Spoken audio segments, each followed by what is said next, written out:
presenting Karan Johar in a heart-to-heart with Gurudev Shri Shri Ravi Shankar.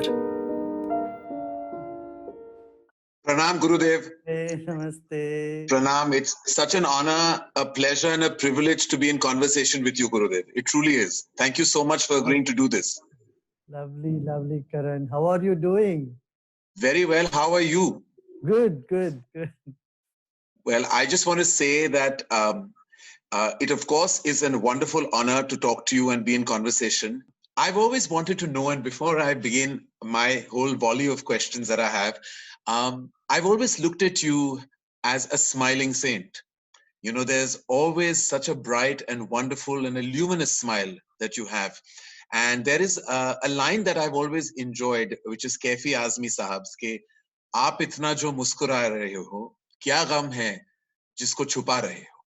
So it's always, I always feel behind every deep smile, there is some sorrow. Is that the case with you? Do I look like that? You know? No, not at all. I just want to know, but एक छिपा नहीं सकते, गम जब दिल में होता है वो छिपा नहीं सकते, वो जो स्माइल में वो दिख जाता है जी, जो ऊपर की लादी हुई स्माइल है ना, उसमें अंदर की गम दिख ही जाता है। ऐसे तो कोई गम नहीं है, नहीं तो हम किसी सबको मुस्काने में प्रेरणा नहीं दे सकते ना। There's also a song in Hindi cinema, Gurudev, that has always given me a lot of hope where it comes to even sadness, the way we look and review sadness. There was a line कि राही मनवा दुख की चिंता क्यों सताती है, दुख तो अपना साथी है, सुख है एक छांव ढलती आती है जाती है, दुख तो अपना साथी है. So sometimes you could look at it as a very sad and morose line, or you could look at it with a tremendous amount of hope and positivity, that to reflect on sadness just as sadness perhaps is not the right way to approach it. To look at it as a part and parcel of our universe's acceptance and environment is probably an easier way to deal with it. Yeah, दुख जीवन को गहराई देती है. It gives some depth. The sadness gives you some depth. This is in the process. Correct. In the process of evolution, sadness gives a depth and joy gives the expansion. That's so well said, Gurudev. That is truly very well said. And I think they're part and parcel of who we are as a race of people. In very simple ways, if you can explain to us the difference, or rather perhaps the contrast that the two universes have, spirituality and organized religion. See, spirituality unites people. It is about the spirit. See, we are made up of both matter and spirit, right? Our body, right. Amino acid, protein, carbohydrate. But our spirit is made up of joy, enthusiasm, compassion, love, characters, confidence, all this. Anything that enhances the spirit is spirituality. Anything that gives you more love, joy, and sense of compassion. I would usually I say, I compare with a banana and banana skin. I say religion is the banana skin and spirituality is the banana within. So when people throw away the banana and holding on to the skin, that's when we get the conflicts. Right, right. The other topic that I've always felt, the concept of love. You know, there is, it's such a broad area where we talk about it. There's romantic love, then there's unconditional family love, parental love, sibling love. When I talk about relationship love, which is romantic love, I find a lot of people, couples in marriages or relationships, boyfriends and girlfriends, sometimes debating whether they are in love or they're on the brink of love, or is this love? Is it not love? What is love exactly? How do you explain it? Then does it stay? Does it go away? Married couples say that a lot, that after a point I've heard many couples say love just goes away, it fades. I've never quite understood that, one, how do you know that this is love? And secondly, can it fade away with time? Well, I'm in the same boat as you. I have no experience myself of a married life. Well, yes. I observe one thing here. You know, in relationships, there are two things. One is love and another is respect. Yes. If you see, love cannot stand distance. whereas respect needs some distance. So when people come too close together, they seem to be losing respect for each other. Then they fight with each other.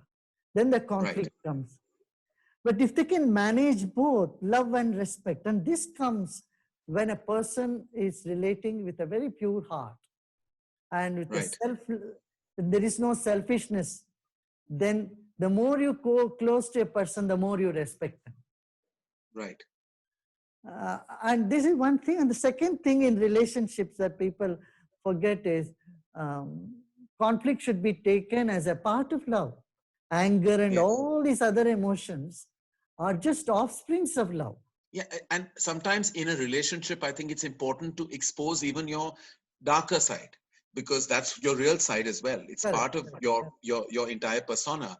But in many married couples, eventually they do complain that eventually it becomes about the unit they've created, their children, their routine, lesser about the romance and the love. Is there any way you think you can hold on to the love, or it's not in your control? Well, it is up to the individual, if they have a little bit insight into their own personality, they understand themselves well. If there is total honesty, and acceptance of others the way they are, these two things matter a lot. One is you are honest to yourself, your feelings. Often we push our feelings down, we don't express it, we don't acknowledge our feelings. Second is we don't embrace the person the way they are. We keep questioning the other person unnecessarily.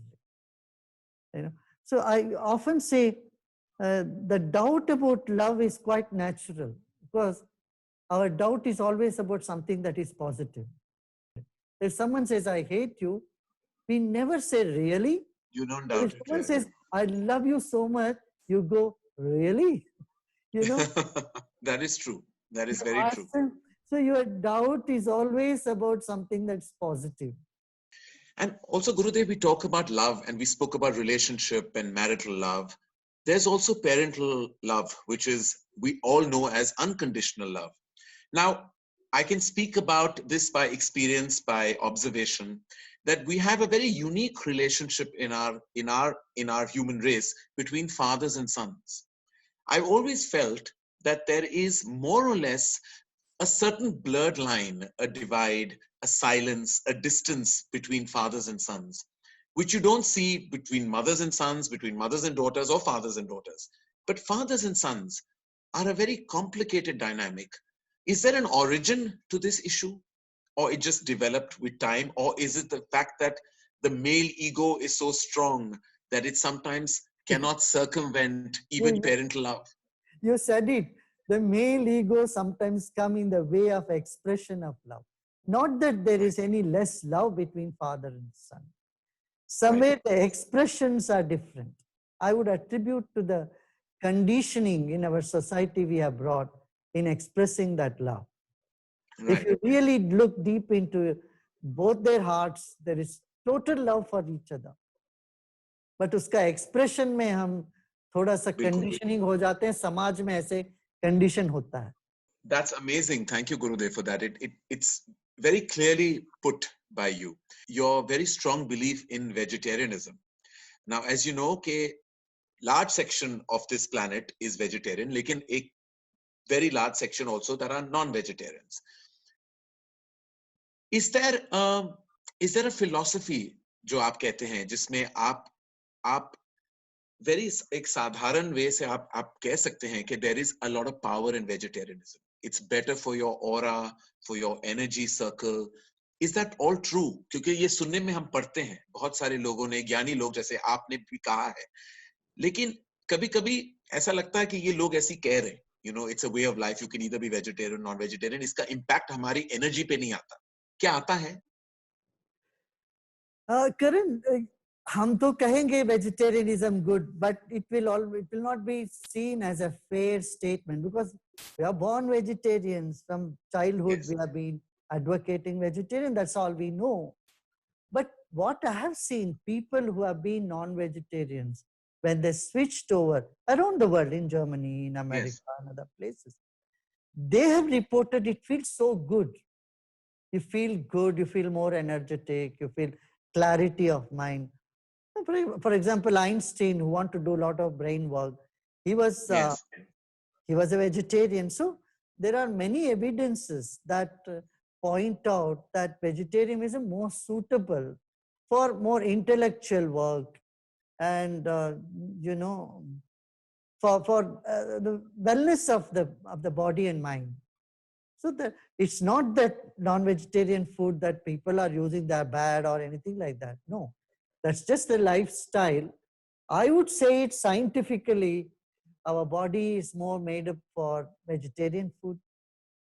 And there is a substance in our saliva called stalin, which is present only in herbivorous animals. So looking at the scientific evidence, you can say our human body is more leaning towards vegetarian food.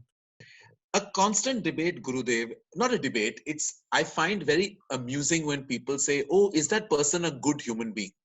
You know, when we say it like, is that person a good? Now, it's very simple for us to ask a question like this, but what does it entail? I've always wondered, what is, according to you, when someone says, is the person X, Y, or Z a good human being? Kya wo achhe insaan hai?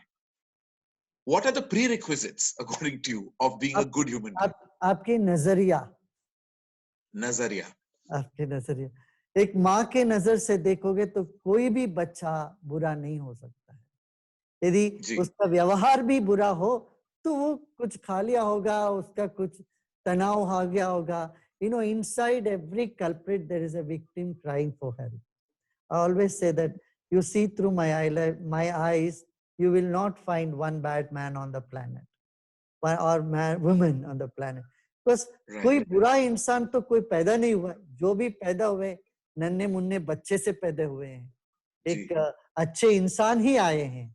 और यदि वो गलत मार्ग पे चल पड़े, उनके भीतर घाव है, उस घाव पर मलहम पट्टी लगाइए तो वो फिर खिल उठेंगे. यही तो मेरा इसलिए किसी को अच्छा बुरा मत सोचिए.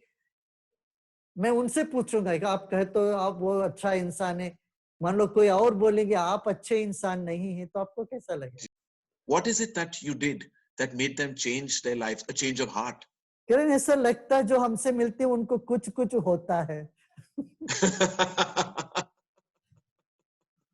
क्योंकि आप ही समझते हो कि जिंदगी में कभी खुशी है कभी गम है और कल हो ना हो, we never know.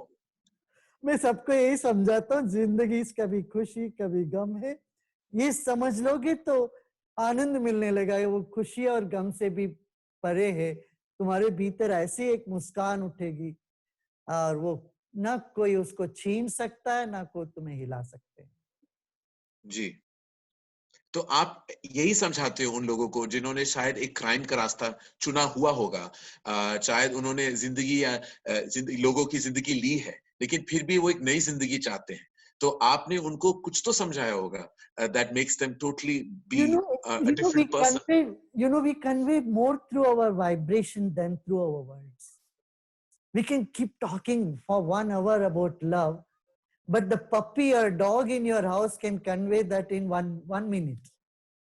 Correct? अब बच्चों के आंखों में आप देखो प्यार क्या है, 30 सेकंड में 5 सेकंड में आपको समझ में आ जाएगा. ऐसे जो है हमारे वाइब्रेशन से ज्यादा होता है. हम बोले कुछ समझाएं, वो बुद्धि से समझे, ये नहीं. परिवर्तन तो पूरे जहन से होता है. वो परिवर्तन जो होता है वो पूरे व्यक्तित्व में परिवर्तन. It happens from the existential level. It happens on the vibration level, I think. Yes, it does. I mean, it totally does.